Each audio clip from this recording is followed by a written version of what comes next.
Right, so the events following the Israeli attack on World Central Kitchen aid workers, the 7 workers who were killed, has revealed a shocking new twist, but perhaps not a surprising one. That despite 3 of those workers being British, it hasn't slowed down arms sales to Israel from the UK whatsoever. And in fact, David Cameron and Kemi Badenoch actually signed off on continued arms exports to Israel just a week after those aid workers were killed. Already the Tories are under pressure to justify the ongoing arming of the Israeli state, especially in light of the fact they were certainly fast enough to suspend funding to the UN aid agency UNRWA, which still hasn't been restored. But now they need to answer the question, why is it that arms sales to Israel are worth more to the Tories than the lives of those starving to death as UNRWA struggles, and worth more than the lives of those 3 Britons that the people you are still arming had killed? Right, so this is an appalling story that naturally is not being picked up at all by mainstream sources, but has instead been covered by the always excellent Declassified UK, whose coverage has not only revealed that the engine of the drone that made the fatal attack on the World Central Kitchen aid convoy on April 1st was of British design, having been designed by a drone engine making company in the West Midlands, but it may even have been manufactured there, we're not sure, that was allowed to be purchased by Israeli arms manufacturers Elbit Systems, but that the Israeli arms manufacturer who made the actual missiles as well, they also have a factory here in the UK too. But now, however, we know that this attack, which killed 3 Britons, didn't appear to slow down arms sales to Israel from the UK in the slightest, and it's thanks to a court case that all of this has now come to light. You see, the UK government have been taken to court over these arms sales to Israel, that despite the genocide Israel has been carrying out for the last 6 months, getting on for 7 months now, they have not stopped those arms sales. It's pretty much the only thing they haven't stopped, because they certainly stopped aid funding fast enough as soon as Israel decided to point to UNRWA, the UN aid agency, basically keeping life possible in Gaza, or had been until the events following October 7th, and said Hamas, at which point everybody jumped in the shadow of the US, probably jumped as the US did, and stopped funding them, and the US stopped funding them, bringing them to the verge of collapse. But I'll come back to UNRWA in a moment. The court case had been brought by Global Legal Action Network, GLAN, and the Palestinian human rights group Al-Haq. And the documentation this court case has revealed makes for some very interesting, not to mention absolutely damning reading. Here's an excerpt from Declassified UK's coverage. Documents provided to the court show that the UK government has conducted 5 legal assessments of the situation in Gaza since the 18th of December. One of those assessments, which covered the period 18th of December to 29th of February, was delivered to UK Foreign Secretary David Cameron on the 28th of March. On the 3rd of April, 2 days after the Israeli airstrike on the aid workers, Cameron used this assessment to recommend that the UK continue arms sales to Israel. 5 days later, UK Trade Secretary Kemi Badenoch authorised the continuation of extant licences and new licences to Israel, according to GLAN's press statement.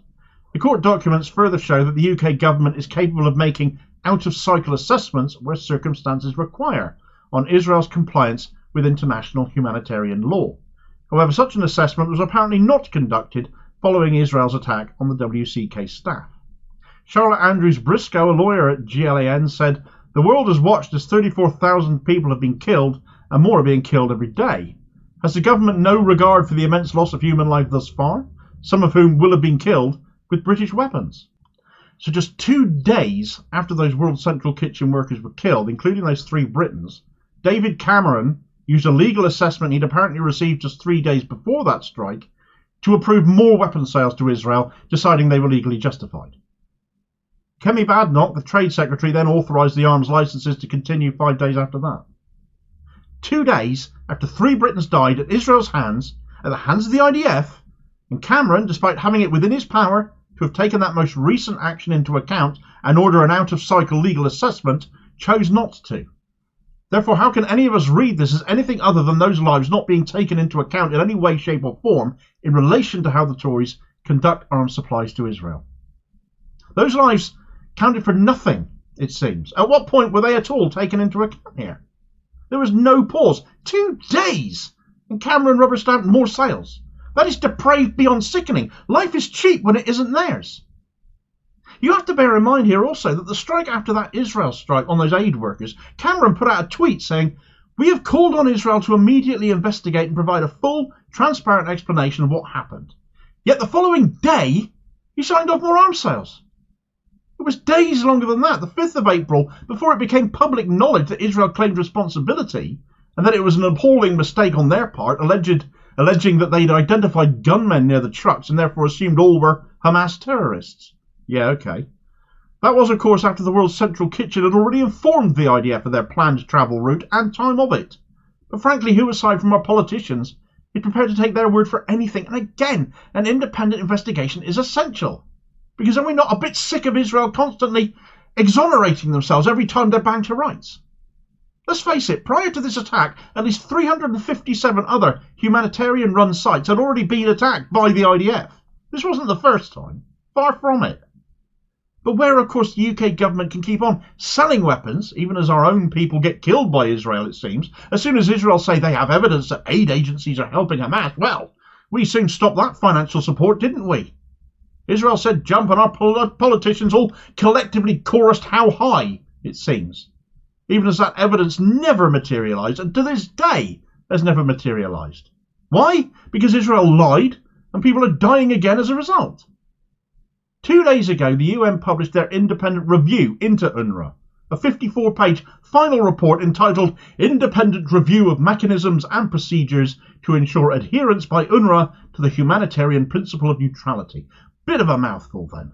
But because this investigation was headed by former French Foreign Minister Catherine Colonna, it's going by the Colonna report, which is much easier to remember and a heck of a lot easier to say.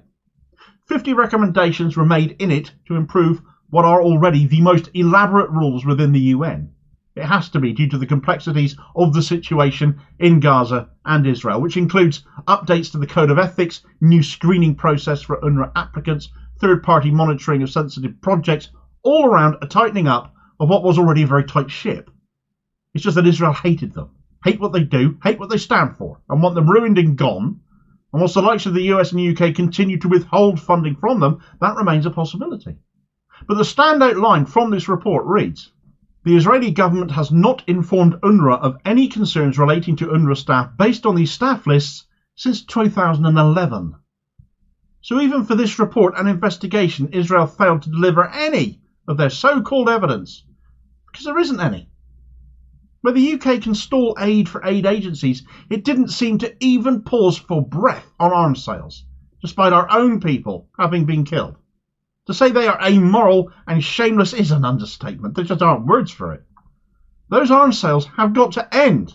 Israel must face sanctions for what it is doing in Gaza and the lies and disruption their narratives cause, which have also cost lives as Gazans now starve to death. I have little confidence Labour would be any better than this. In fact, I'm convinced they won't be.